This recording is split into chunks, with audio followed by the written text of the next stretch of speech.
দিনটা ছিল 25th December. হ্যাঁ, অনেকটা দেরি হয়ে গেছে কারণ এটা প্রায় অলমোস্ট ফেব্রুয়ারির শেষ।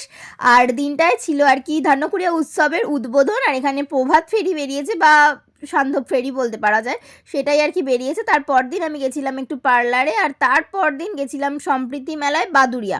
সেখান থেকে আমরা 31 ডিসেম্বর গেছিলাম ধান্যকুড়িয়া উৎসবে। মোমো আমাদের অলওয়েজ ফেভারিট, তাই মোমো খেয়ে চলে গেছিলাম ধান্যকুড়িয়া উৎসব দেখতে।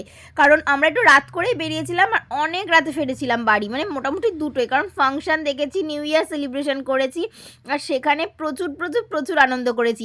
আমার মনে হয় জীবনে যতই দুঃখ কষ্ট আসুক না কেন, আনন্দ হই হুল্লোড় করাটা ভীষণ দরকারি। আর আমি আমার জীবনের প্রচণ্ড দুঃখ কষ্টের সময়ও ভীষণ আনন্দ করি, ভীষণ মজা করি। তো দেখতেই পাচ্ছ, এইভাবেই আমরা নিউ ইয়ার সেলিব্রেশন করেছি। ভিডিওটা কেমন লাগলো অবশ্যই কমেন্টে জানিয়ে, আর ভালো লাগলে লাইক শেয়ার অ্যান্ড সাবস্ক্রাইব করো। আসছে সরস্বতী পুজোর ভিডিও খুব শিগগিরই।